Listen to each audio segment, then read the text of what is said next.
बिल्कुल सही है दोस्तों। कम से कम एक ग्राम पंचायत में 10 वार्ड होना चाहिए और अधिक से अधिक जो है पंचायत में वार्ड की जो संख्या है 20 हो सकता है ना। तो ये बिल्कुल सही है दोस्तों। देखिए दूसरा है वार्डों में जनसंख्या, है ना, जनसंख्या लगभग समान अनुपात में होता है। बिल्कुल सही है दोस्तों, समान अनुपात में ही होता है। ओके चलिए तीसरा है दोस्तों, देखिए सरपंच SC ST या OBC का नहीं है तो उप सरपंच SC ST या OBC का ही होगा। बिल्कुल सही है दोस्तों, है ना, ऐसा हो, है ना, जरूरी है, ऐसा ही होगा, है ना। तो सरपंच अगर SC ST OBC का नहीं है तो उप सरपंच होगा ही, है ना, SC ST OBC का। लेकिन उप सरपंच के लिए ये नियम लागू नहीं है ना, याद रखना है। केवल पर का एरिया है छत्तीसगढ़ के, वहां पर मिलता है साल वन दोस्तों, ठीक है। जसपुर सामरी पाट प्रदेश जो पूर्व का एरिया है ना, जसपुर वाला जो भाग है जिसको सामरी पाट प्रदेश में बांटा गया है, वहां पर साल, सौगौन और सीसम। वेरी गुड, ठीक है, बनना चाहिए दोस्तों, आपको याद होना चाहिए, दिमाग में अपलोड कर लीजिए। मैकल श्रेणी में वही है आपका जो पूछा है, सौगौन वन, ठीक है। छत्तीसगढ़ के मैदान इंपॉर्टेंट है बहुत ही, है ना। तो छत्तीसगढ़ के मैदान में शब्दों को पकड़िएगा, वन क्षेत्र, ठीक है। तो वन क्षेत्र के आधार पर सर्वाधिक वन वाले हैं आपका कौन है दोस्तों, देखिए मध्य प्रदेश है पहले नंबर में, दूसरे नंबर में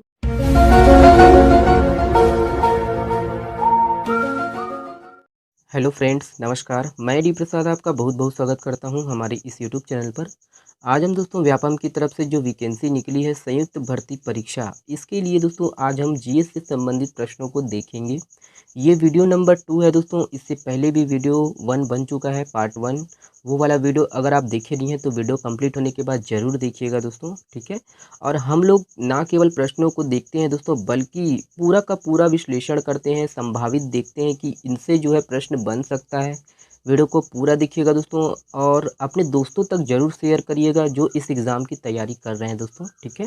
चलिए देखते हैं दोस्तों, ज़्यादा देरी ना करते हुए। बहुत ही लंबा वीडियो है दोस्तों, इसीलिए पूरा ध्यान से देखिएगा, है ना, गंभीरता के साथ देखिएगा दोस्तों, ठीक है। चलिए देखते हैं। हेलिना, है ना, पहला क्वेश्चन है। देखिए ये आया हुआ क्वेश्चन है दोस्तों, हेलिना निम्न में से क्या है। तो ये देखिए मिसाइल है, टैंक है, उपग्रह है, दूरबीन है, इनमें से क्या है दोस्तों, देखिएगा। तो ऑप्शन नंबर इस पे का कौन सा सही है, उठाने की कोशिश करिएगा। ऑप्शन नंबर इसका दोस्तों ए सही है, मिसाइल है, ठीक है। तो हेलिना जो है भारत का क्या है, अत्याधुनिक टैंक रोधी मिसाइल है, याद रखिएगा। और हेलिना जो है एंटी टैंक गाइडेड मिसाइल, नाक का जो है हेलीकॉप्टर से दागे जाने का वर्जन है, ठीक है, प्रायरूप है वही वर्जन, ठीक है। और याद रखिएगा कि ये पूर्णतः जो है स्वदेशी तकनीक से बनाया गया है। हेलिना नाग मिसाइल का हेलीकॉप्टर लॉन्च वर्जन है वही, है ना। पूछ सकता है दोस्तों, बन सकता है ना। ये देखिए उसके बाद दोस्तों इसकी रेंज क्षमता देखिए 7 से 8 किलोमीटर तक है। अब आपको वर्तमान में जो चर्चा में है उसको पढ़ना है, ब्रह्मोस, है ना, दाग दिए ना पाकिस्तान के ऊपर। तो ये ब्रह्मोस मिसाइल को पूरा पढ़ना है दोस्तों, इसमें का जितना भी है आप इसको अच्छे से पढ़ लीजिएगा। तो मैं मेन है उसको बता देता हूँ। तो देखिए ये है ना 800 ओनिकस क्रूज मिसाइल पर आधारित है दोस्तों। और ब्रह्मोस जो है 2 नदियों के नाम से लिया गया है। एक दोस्तों भारत की जो है ब्रह्मपुत्र नदी और दूसरा जो है रूस की मोस्कवा नदी। आपको याद रखना है ना, भारत की ब्रह्मपुत्र नदी और रूस की मोस्कवा नदी, है ना। तो इनके नाम से लिया गया ब्रह्मोस और इसे 2019 में सेवा में शामिल किया गया था दोस्तों। और ये ब्रह्मोस जो है दुनिया की सबसे तेज एंटी शिप क्रूज मिसाइल है जो वर्तमान में परिचालन में है, ठीक है। तो ये सबको आपको रखना है याद। मोस्ट इम्पॉर्टेंट आपका ये है कि MTCR, भारत जो है MTCR का सदस्य कब बना, एग्जाम में पूछ सकता है दोस्तों, बहुत ही इम्पोर्टेंट है। तो भारत जो है MTCR का जो सदस्य है 2016 में बना है। ओके देखिए अगला है दोस्तों, बहुत ही इंपॉर्टेंट है। जितने भी डाटा है, जानकारी है दोस्तों, आगे जितने भी नॉलेज है दोस्तों, बहुत ही सोच समझ कर और बहुत ही खोज खोज कर सर्च करके बनाया गया है दोस्तों, ठीक है। वीडियो को आप पूरा देखिएगा। देखिए ये है दोस्तों सतह से, है ना, पूछ सकता है दोस्तों कि निम्नलिखित में से सतह से हवा में मार करने वाली मिसाइलें कौन है, सतह से सतह मार करने वाली मिसाइल कौन है दोस्तों, ठीक है। तो देखिए सतह से हवा में मार करने वाली मिसाइलों में दोस्तों आकाश, ठीक है, MK1S, ओके, त्रिशूल, बराक, तो इन सबको आपको याद रखना है। उसी तरह आपको दोस्तों सतह से सतह में मार करने वाली मिसाइलों में आपको प्रहार, पृथ्वी की सभी सीरीज, है ना, जैसे आपका पृथ्वी 1, पृथ्वी 2, पृथ्वी 3, उसके बाद सौर्य, अग्नि की सभी सीरीज, ये मिसाइलों को आपको याद रखना है। ये क्या है दोस्तों, सतह से सतह में मार करने वाली मिसाइल हैं, ठीक है। तो इन सबको आपको याद रखना है। चलिए दूसरा क्वेश्चन देखते हैं दोस्तों। ये तो काफ़ी सरल क्वेश्चन है और ये कई बार पूछ चुका है व्यापम की तरफ से, है ना। राज्य से संबंधित है, ये हिस्ट्री से संबंधित है, ठीक है। तो इस राज्य के निम्नलिखित में से किस कलचुरी राजा ने मुगल दरबार में भेंट दी थी? तो कल्याण शाह है, बाहर शाह है, प्रतापमल है या फिर आपका लक्ष्मण शाह है। ऑप्शन नंबर कौन सा सही है दोस्तों, देखिएगा। तो ऑप्शन नंबर इसका ये देखिए, ऑप्शन नंबर इसका ए सही है दोस्तों, ठीक है, कल्याण साय। ओके, तो कल्याण साय के बारे में जितनी भी जानकारी है दोस्तों, आपको याद रखना है कि कल्याण साय ने आपका देखिए कुसगई किले में जगन्नाथ स्वामी का मंदिर बनवाया और ये दोस्तों दिल्ली के मुगल राजा जहांगीर के दरबार में पूरे 8 वर्षों तक रहा। कौन? कल्याण साय। इसको छुड़ाने के लिए दोस्तों गोपालवीर और जो बिलासाबाई केवटिन है, ये कल्याण साय को छुड़ाने के लिए दिल्ली गए और वहां पर दोस्तों पहलवानी का करतब दिखाया। इससे प्रसन्न होकर जहांगीर ने कल्याण साय को छोड़ दिया। ओके, अब गोपल्ला गीत दोस्तों कलचुरी वंश से संबंधित है, इसको भी आपको याद रखना है। गोपल्ला गीत का जो रचनाकार है गोपालवीर है और अंग्रेज अधिकारी चिश्मे के अनुसार दोस्तों राजस्व पुस्तक मिली है, जिसमें दोस्तों कल्याण साय के जमाबंदी प्रणाली का वर्णन है, ठीक है। तो इन सबको आपको याद रखना है, पूछ सकता है दोस्तों एग्जाम में, ठीक है। तखत सिंह को आपको याद रखिए दोस्तों, संभावित है ये पूछ सकता है इसको, है ना, इससे संबंधित पूछ सकता है कि तखतपुर नगर किसने बसाया? तो तखतपुर नगर बसाया राज सिंह ने। तखत सिंह की दोस्तों कोई संतान नहीं था, है ना। तो जो है तखत सिंह ने अपनी पत्नी का जो नियोग प्रथा के द्वारा ब्राह्मण जिसका नाम था बड़गैया उससे कराया और उनसे एक पुत्र हुआ जिसका नाम था राज सिंह, ठीक है। तो इन सबको रखना है क्या आपको याद, ठीक है। चलिए अगला क्वेश्चन देखिएगा दोस्तों, ये है आपका आया हुआ क्वेश्चन है दोस्तों ये। तो देखिए, है ना, तो इनसे संबंधित भी हम लोग देखेंगे। देखिए, इस राज्य की पंचायती राज अधिनियम 1993 के अनुसार पंचायत का अर्थ क्या है? तो क्या है दोस्तों, देखिए, ग्राम पंचायत है, जनपद पंचायत है, जिला पंचायत है या फिर आपका नगर पंचायत है। तो ऑप्शन नंबर इनमें का कौन सा सही है? ऑप्शन नंबर देखिएगा सी सही है, ठीक है। ऑप्शन नंबर सी सही है दोस्तों, पहले है ना ग्राम पंचायत, फिर जनपद पंचायत, फिर जिला पंचायत, है ना, ठीक है। तो सी सही है, देखिएगा और वर्णन करिएगा, ठीक है, मनन करिएगा। तो ये क्वेश्चन बन सकता है दोस्तों, ये संभावित है ना। तो ये क्वेश्चन बन सकता है। देखिए, पंचायती राज संस्थाएं किसके अंतर्गत अस्तित्व में आई थी? तो किसके अंतर्गत आई थी दोस्तों, कौन से अधिनियम है? तो पढ़िए और जवाब दीजिएगा। तो इसका जो आंसर है, सही आंसर है दोस्तों, ऑप्शन नंबर डी सही है।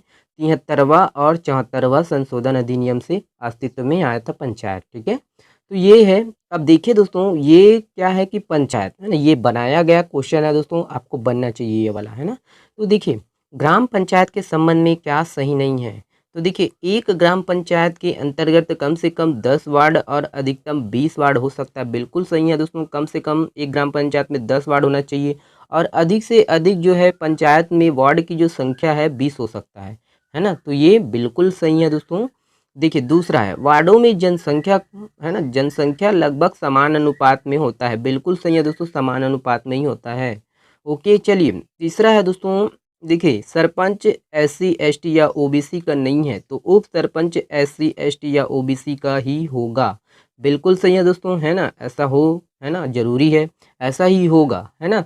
तो सरपंच अगर SC ST OBC का नहीं है तो उप सरपंच होगा ही, है ना, SC ST OBC का। लेकिन उप सरपंच के लिए ये नियम लागू नहीं है ना, याद रखना है, केवल सरपंच के लिए ये नियम लागू है, ठीक है। चलिए डी ऑप्शन देखिए, सत्य नहीं है पूछा है, याद रखिएगा।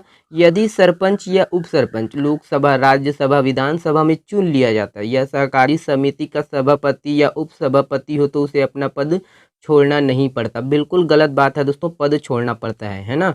याद रखिएगा, पद को छोड़ना पड़ता है। अगर वो कहीं भी सभापति चुन लिया जाता है या फिर, है ना, अध्यक्ष चुन लिया जाता है, कुछ भी, तो उसे अपना पद छोड़ना पड़ेगा। ओके, तो ये गलत है दोस्तों, ऑप्शन नंबर डी।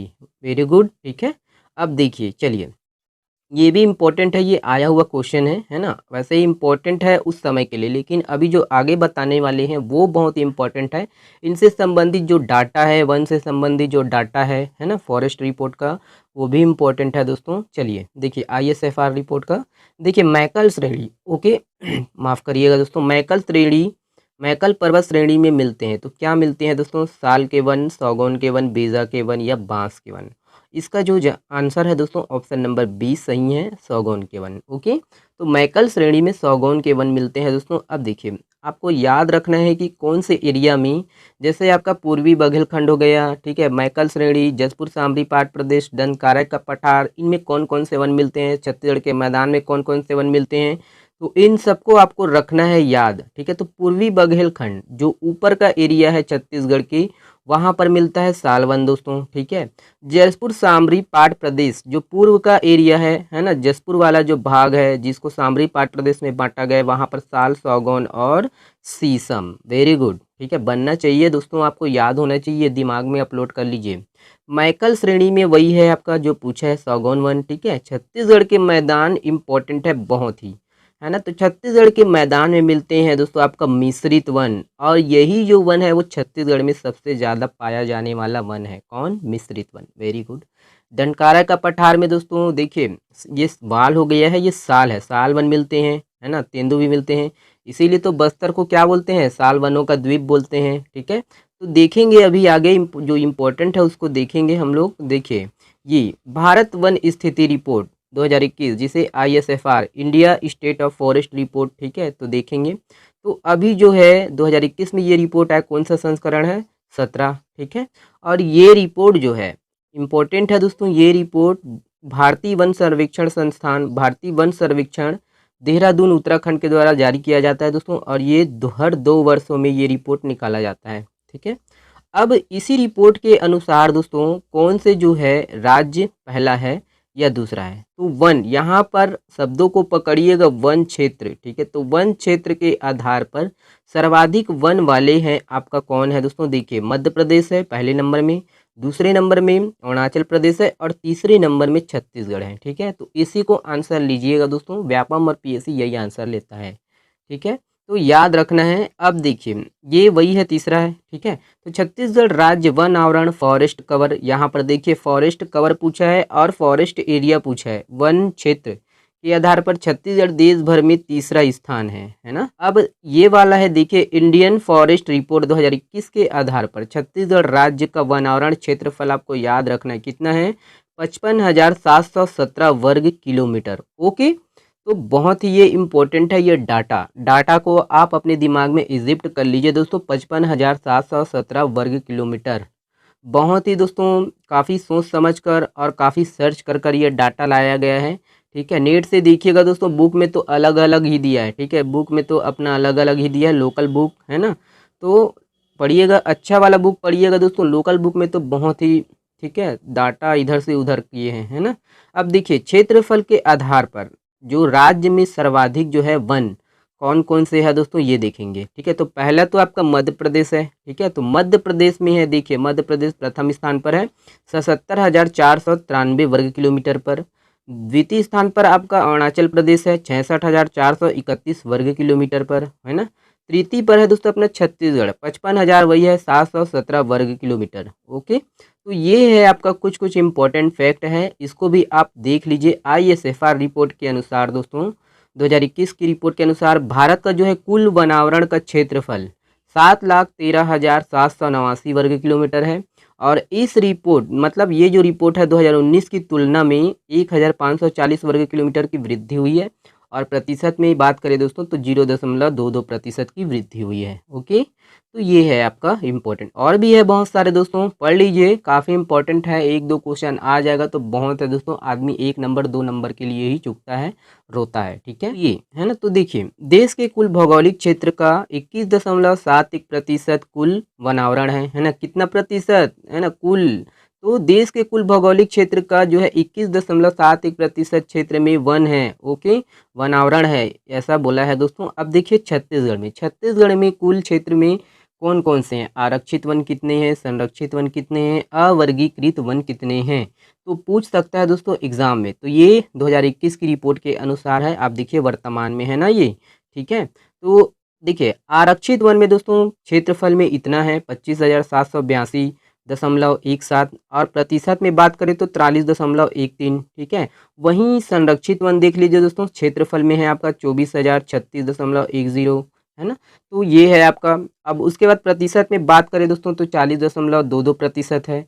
अवर्गीकृत वन है दोस्तों 9,954.13 वर्ग किलोमीटर। ठीक है, ये जितने भी है क्षेत्रफल में है, ये प्रतिशत में है 16.65% अवर्गीकृत। ठीक है, तो इन सबको रखना है आपको याद। अब देखिए दोस्तों, ये भी है ना, इस फैक्ट को भी आप देख लीजिएगा। ओके, तो देखिए छत्तीसगढ़ राज्य वन विकास निगम की जो स्थापना है 2001 में की गई थी। और माफ़ करिएगा गला के कारण। छत्तीसगढ़ राज्य के वनों में बहुलता के आधार पर दोस्तों साल वनों का विस्तार 24,244 वर्ग किलोमीटर में है। और यही प्रतिशत में बात करें दोस्तों तो 40.56%। ठीक है, सर्वोत्तम किस्म की, ये बहुत ही इंपॉर्टेंट है दोस्तों, ये वाला है ना, एग्जाम में पूछ सकता है कि सर्वोत्तम किस्म के जो साल है वो कहाँ पर मिलते हैं छत्तीसगढ़ में। तो सर्वोत्तम किस्म के जो साल वन है वो केशकाल घाटी, जो कहाँ पर है, कोंडागांव में है, पाए जाते हैं यहाँ पर। उसके बाद बस्तर को साल वनों का द्वीप कहा जाता है, बता दिए हैं पहले भी। अब देखिए छत्तीसगढ़ राज्य के वनों में बहुलता के आधार पर सौगौन वनों का विस्तार 5,633 वर्ग किलोमीटर में है। और प्रतिशत में बात करें तो 9.42%। सर्वोत्तम किस्म का, अब साल वन तो पूछ लिए हैं, अब आपको दोस्तों ये सौगौन वन को याद रखना है कि सर्वोत्तम किस्म के सौगौन कहाँ पर मिलते हैं। ठीक है, तो ये है, पढ़ लीजिए दोस्तों। देखिए सर्वोत्तम किस्म के सौगौन खुरसेल घाटी जो कि नारायणपुर में है पाए जाते हैं, सर्वाधिक नारायणपुर में ही है। ठीक है, तो इन सबको रखना है दोस्तों आपको याद, है ना। चलिए देखिए, छत्तीसगढ़ राज्य के कुल वनों में मिश्रित वनों का विस्तार बहुत ही इंपॉर्टेंट है, ये वाला 15% बचा हुआ है। तो मिश्रित वनों का विस्तार दोस्तों 26,000 है ना 18 वर्ग किलोमीटर पर है ना मिश्रित वन। और प्रतिशत में ही बात करें दोस्तों तो 43.52% मिश्रित वन। ओके, चलिए देखिए, देखिए भारत के कुल भौगोलिक क्षेत्रफल का, इसको आप पढ़ लीजिए दोस्तों। ठीक है, ये पढ़ लीजिए आप, जो इम्पोर्टेंट है उसको भी मैं बता देता हूँ, इसको भी आप पढ़ लीजिए। ठीक है, तो इन सबको आपको पढ़ना है, देख लीजिए। ओके, चलिए मैं आगे बढ़ता हूँ अगला। ठीक है, तो ओके देखिए दोस्तों, ये छत्तीसगढ़ में स्टार्टअप योजना के अंतर्गत किस उद्योग में स्थायी पूंजी निवेश में भिन्न अनुदान है, ये आया हुआ क्वेश्चन है दोस्तों, पूछा गया है। तो ऑप्शन नंबर इसका डी सही है, मेगा उद्योग। ओके, ये इम्पोर्टेंट है, देखिएगा, है ना। तो ये छत्तीसगढ़ में राज्य में नवीन औद्योगिक नीति कब से कब लागू है, तो 1 नवंबर 2019 से 2024 तक लागू है। पूछ सकता है दोस्तों कि छत्तीसगढ़ में नवीन औद्योगिक नीति कब से कब लागू है, तो 1 नवंबर 2019 से 2024 तक लागू है। ओके, तो ये सब आपको छोटे छोटे हैं, बनना चाहिए, बहुत ही इंपॉर्टेंट है, तो ये बनना चाहिए। अगला देखिए दोस्तों, अगला इंपॉर्टेंट है ये, है ना। तो ये क्वेश्चन है दोस्तों, आया हुआ क्वेश्चन है, देखिएगा। देखिए, आधुनिक भारत में सांस्कृतिक पुनः जागरण के अग्रदूत निम्नलिखित में से कौन थे, तो कौन थे दोस्तों, देखिए ये उपनाम से पूछा गया है हिस्ट्री में, है ना, महापुरुषों के उपनाम पूछते हैं ना। तो देखिए स्वामी दयानंद सरस्वती है, स्वामी विवेकानंद है, राजा राम मोहन राय है, या फिर आपका ईश्वर चंद विद्यासागर है। ऑप्शन नंबर कौन सा सही है, सी सही है दोस्तों, राजा राम मोहन राय। ठीक है, तो ये है आपका सांस्कृतिक पुनः जागरण के अग्रदूत। उसी तरह दोस्तों आपको ये वाला है, ये बनाया गया क्वेश्चन है, देख लीजिए। पश्चिमी भारत में सांस्कृतिक पुनः जागरण का अग्रदूत किसे कहा जाता है, तो किसे कहा जाता है दोस्तों, देखिएगा। एम.जी. रनाडे, गोपाल कृष्ण गोखले, बाल गंगाधर तिलक, या फिर आपका Mahatma Gandhi. Option number A सही है दोस्तों, एम.जी. रनाडे। ओके, तो ये दोस्तों उपनाम आप पढ़ लीजिए, इतने सारे उपनाम हैं दोस्तों। ठीक है, मैं इसको पढ़ूंगा नहीं, आप पढ़िएगा दोस्तों, अपने दिमाग में अपलोड करिएगा, आपके लिए ही बेहतर है दोस्तों कि अगर आप इसको पॉज करके पढ़ते हो, है ना, या फिर वीडियो कंप्लीट होने के बाद पॉज करके इसको पढ़ लीजिएगा। ठीक है, सभी को शामिल किया हूँ, जो इम्पोर्टेंट है दोस्तों उसी को केवल मैं शामिल किया हूँ, आप देखिएगा और अच्छे से इसको पढ़िएगा। ठीक है, देशबंधु चित्तरंजन दास, ठीक है, युवा तुर्क श्री चंद्रशेखर आज़ाद, ठीक है, वयु वृद्ध पुरुष दादा भाई नौरोजी, तो इन सबको पढ़ना है। ठीक है, तो एक बार और देख लीजिए, यहाँ पर मैं अजात शत्रु, है ना, और उड़न परी, ठीक है, तो विश्वगुरु, तो इन सबको पढ़ना है दोस्तों। चलिए देखिएगा, मैं छोड़ दे रहा हूँ उसको, है ना, लिस्ट में इसीलिए शामिल किया हूँ ताकि आप उनको पढ़ें, है ना। चलिए देखिए, ये है, इस राज्य के चॉइस योजना निम्न में से किससे संबंधित है, आया हुआ क्वेश्चन है। देखिए ये कंप्यूटर शिक्षा से, ई गवर्नेंस से, बीजों की अदला बदली से या फिर फसल चक्र से। ऑप्शन नंबर कौन सा सही है दोस्तों? बी सही है, ई गवर्नेंस से आया हुआ क्वेश्चन है। तो ये है दोस्तों। अब देखिए दोस्तों, आपको जितने भी छत्तीसगढ़ में जो 2022 में जो बजट आया है दोस्तों, उसमें कौन कौन सी योजना है, परियोजना है, उन सबको आपको क्या करना है, जो इम्पोर्टेंट है उसको पढ़ना है। यहाँ पर दोस्तों मैं कुछ को ही शामिल किया हूँ, आप देखिएगा। मिलाप परियोजना है दोस्तों, है ना, तो ये राजनांदगांव एवं कबीरधाम जिले में है, बाकी इसको आप पढ़ लीजिएगा। ओके। अब देखिए, ये आपका डिस्ट्रिक्ट स्ट्राइक फोर्स की स्थापना है ना, तो डिस्ट्रिक्ट स्ट्राइक फोर्स की स्थापना जो है बस्तर में, बस्तर संभाग में किया जाएगा। और ये हाईटेक अपराधों की जांच के लिए दोस्तों आपका एंटी क्राइम एंड साइबर की स्थापना किया जाएगा। कहाँ पर? आपका रायपुर, दुर्ग और बिलासपुर में। उसके बाद ये अकादमी को आप पढ़ लीजिए, इंपॉर्टेंट है, पूछ सकता है दोस्तों कि मलखम्ब अकादमी कहाँ पर किया जाएगा इसकी स्थापना, तो मलखम्ब अकादमी का जो है नारायणपुर में स्थापना किया जाएगा। टेनिस अकादमी लाभंडी रायपुर में स्थापना किया जाएगा। ओके। इसको भी आप देख लीजिए, मुख्यमंत्री शहरी स्लम स्वास्थ्य योजना, ये 14 नगर निगमों में है दोस्तों अभी, ठीक है, लागू। और संचालन की बात करें दोस्तों तो 60 मोबाइल एम्बुलेंस और दीदी क्लिनिक, इसको दाई क्लिनिक भी बोलते हैं, ठीक है। तो ये सबको रखना है दोस्तों आपको याद कि स्वास्थ्य सुविधाओं में है आपका धन्वंतरी, ये जेनेरिक मेडिकल स्टोर, इसको भी आप देख लीजिएगा। और अभी तक है ना, मेडिकल स्टोर जो स्थापना है धन्वंतरी जेनेरिक मेडिकल स्टोर, है ना, 136 धन्वंतरी, है ना, तो स्थापना कितने हो चुके हैं? तो 136, याद रखिएगा। चलिए इसको भी देखिए दोस्तों, है ना, मुख्यमंत्री सुपोषण अभियान, तो इसको रखना है आपको याद दोस्तों कि ये कौन से सन में दोस्तों आरंभ किया गया? तो 2019 में 4,33,000 कुपोषित बच्चों को चिन्हित करके अभियान का प्रारंभ किया गया था। और अभी तक 1,72,000 जो बच्चे हैं वो कुपोषण से बाहर आ गए हैं। और 3 वर्षों में दोस्तों कुपोषण में 8.7% की कमी दर्ज की गई है। अब ये भी इम्पोर्टेंट है दोस्तों, स्वामी आत्मानंद अंग्रेजी माध्यम उत्कृष्ट विद्यालय, ठीक है, तो 171 अंग्रेजी माध्यम जो है स्कूल अभी संचालित है। और अभी तक दोस्तों 1,35,000 जो विद्यार्थी हैं इसमें प्रवेश ले लिया गया है। अब इम्पोर्टेंट ये है ककुन बैंक, है ना, तो ककुन बैंक की स्थापना की जाएगी कहाँ पर? नानपुर ग्राम में, जगदलपुर में। और मुख्यमंत्री रेशम मिशन के अंतर्गत है ये, इसके अंतर्गत मुख्यमंत्री रेशम मिशन के अंतर्गत ककुन बैंक की स्थापना की जाएगी। और रैली ककुन का जो है क्या किया जाएगा? संग्रहण कर धागा उत्पादन एवं प्रसंस्करण की व्यवस्था किया जाएगा। ओके, तो ये है। अब उसके बाद इंटीग्रेटेड जो पैक हाउस है उनकी स्थापना कहाँ किया जाएगा? दुर्ग जिले में किया जाएगा। बाकी आप नीचे का पढ़ लीजिए। महात्मा गांधी ग्रामीण औद्योगिक पार्क, ये इम्पोर्टेंट है, ठीक है, तो महात्मा गांधी ग्रामीण औद्योगिक पार्क गौठानों को दोस्तों औद्योगिक पार्क के रूप में विकसित किया जाएगा, ठीक है। तो ये सबको रखना है क्या दोस्तों आपको याद, है ना। चलिए अगला देखिएगा, ये है ना हस्तशिल्प सेवाग्राम इंपॉर्टेंट है, पढ़ लीजिएगा। मैं इसका पीडीएफ दे दूंगा दोस्तों, जो छोड़ रहा हूँ उसको भी पढ़िएगा आप लोग, पीडीएफ डाउनलोड कर लीजिएगा। कहाँ से डाउनलोड करना है मैं अंत में बताऊंगा। तो बापू की, है ना, तो देखिए महात्मा गांधी बापू की स्मृतियों को संजोने और उनके जो विचारों पर आधारित विकास के रास्तों को प्रदर्शित करने के लिए इसका निर्माण किया जाएगा सेवाग्राम का। और परियोजना का लागत कितना है दोस्तों? 100 करोड़ है ना, तो वित्तीय वर्ष 2022-23 जो बजट है उसमें प्रावधान है, ठीक है, 5 करोड़। ओके, तो ये है दोस्तों आपका चिराग परियोजना, है ना, तो चिराग परियोजना में प्रावधान है दोस्तों 200 करोड़ रुपए का। तो ये 14 जिलों में, है ना, तो 14 जिलों में इम्पोर्टेंट है दोस्तों, ठीक है। तो बस्तर पूरा का पूरा आपका बस्तर संभाग, पूरा का पूरा आपका जो है सरगुजा संभाग, उसके बाद मुंगेली और बलौदाबाजार में, ठीक है। तो इन सबको रखना है याद दोस्तों, है ना, जो पढ़ लीजिएगा और अच्छे से।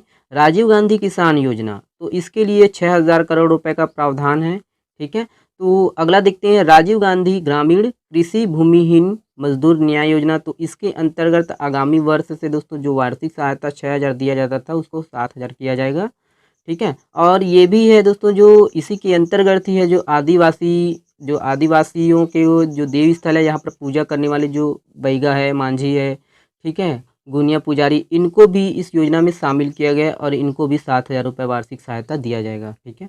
तो ये है, आपको याद रखना है दोस्तों। अब ये सबको आप पढ़ लीजिए दोस्तों, मैं यहाँ पर शामिल किया हूँ, इम्पोर्टेंट है, ठीक है, तो आप पढ़ लीजिएगा इसको। ओके, चलिए ये है ना, तो ये है दोस्तों छोटा सा वीडियो। आशा करता हूँ कि वीडियो से आपको थोड़ा सा भी नॉलेज मिला हो, जानकारी मिला हो, आपके एग्ज़ाम के लिए हेल्पफुल हुआ होगा दोस्तों, ठीक है। और उन तक ज़रूर शेयर करिएगा दोस्तों जो इस एग्ज़ाम की तैयारी कर रहे हैं, है ना। चलिए बहुत बहुत धन्यवाद वीडियो को देखने के लिए। और इसका पीडीएफ अगर आप चाहते हैं डाउनलोड करना, अपने पास रखना चाहते हो, तो प्लीज़ पीडीएफ जो है आप टेलीग्राम से जाकर डाउनलोड कर सकते हो। बहुत बहुत धन्यवाद वीडियो को देखने के लिए।